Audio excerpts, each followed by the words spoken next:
The best of the worst. We got them. Hello and welcome back to Shelf Centered. Thank you so much for stopping by, for getting centered with us. So, for shelving it up. Sorry, I'll stop. So I wanted to share my top 5 disappointments. It's not one I don't like focusing on the negative. I feel like there's a, what is it, the saying, the fantasy literature saying of life's too short to read bad books. I absolutely support that, and I'm a full-blown DNFer. But these are ones that I didn't DNF, but I did read through. So there was enough merit at least to read through, and I just got to explain very briefly. You're gonna see. I go online. I go on Goodreads. I've been on forums for ages, SFF World, blogs, you name it, for many years now. I want to read things that I will love, that I know I will love, and so I will go out of my way to attempt to find the best stuff, and that's my aim. That's why I think there's a whole booktube community and blogging and all these things. You just can find an infinite amount of them because we're all looking for the same thing. And with that, I think you're going to find that eventually my numbers, my ratings are going to kind of be a little inflated.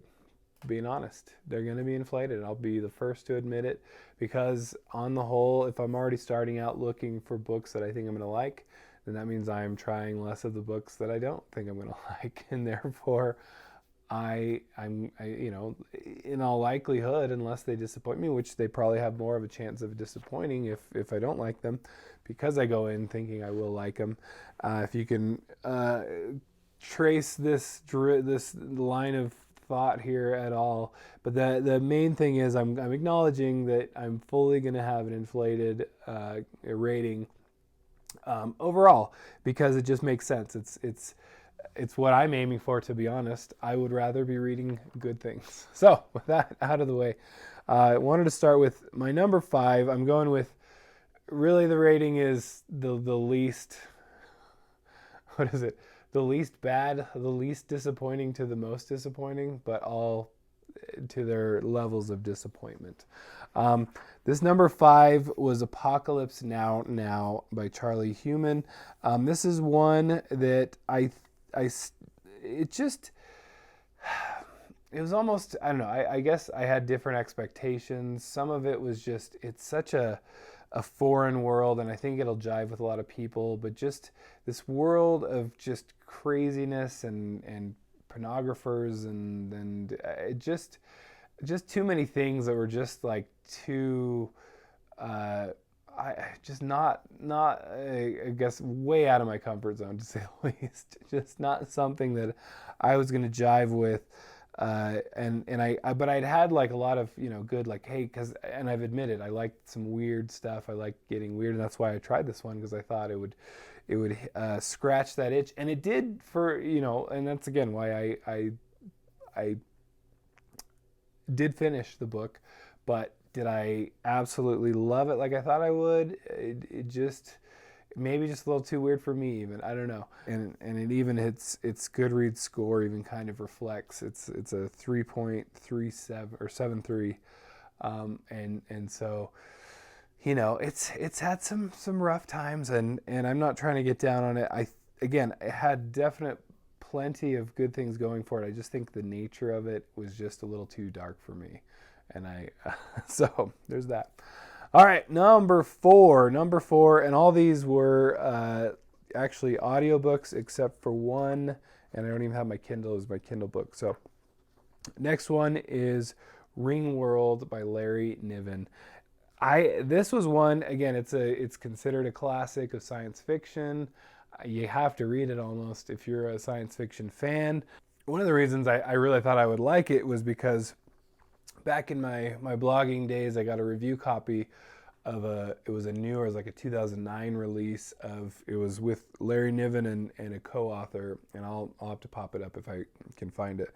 But I really enjoyed it. It was a 4-star read for me, maybe even plus, but a 4 out of 5. So I'd say at least 7 to 8 star rating.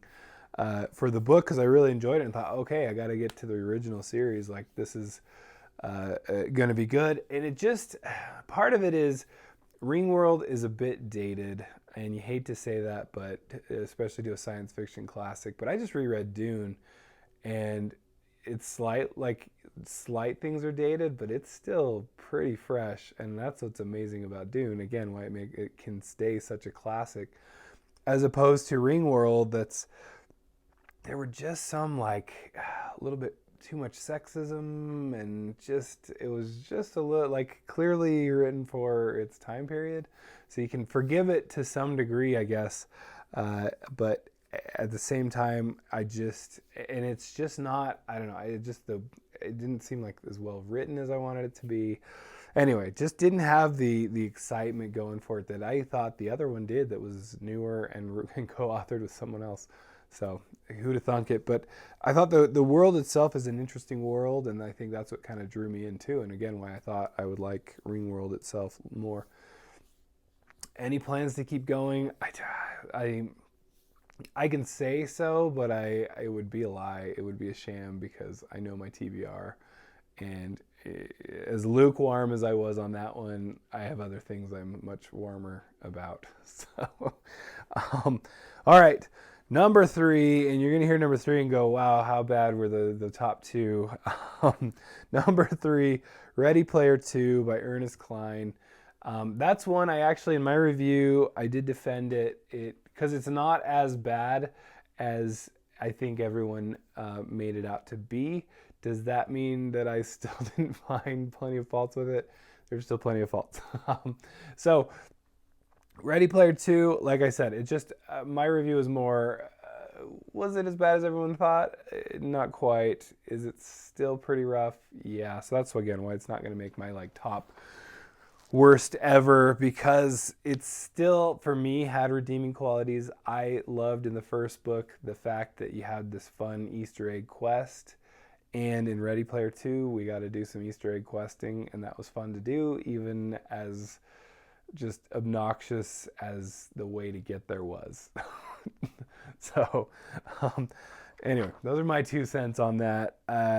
Anyway, that one has a 3.43 rating on Goodreads, because it clearly was a cash grab. That's, I think, the hardest thing to overcome on it, was like, you could have done so many other ways to get there, and we just phoned this one in. Anyway, all right, number 2 is, this was one, it's called Shibumi by Trevanian. I thought I would love it. I love the John Wick books, I love the John Wick movies. They're so good. They're just pure fun and action heavy, obviously, but also it makes this own world of, anyway, so interesting with this underground kind of assassin network world.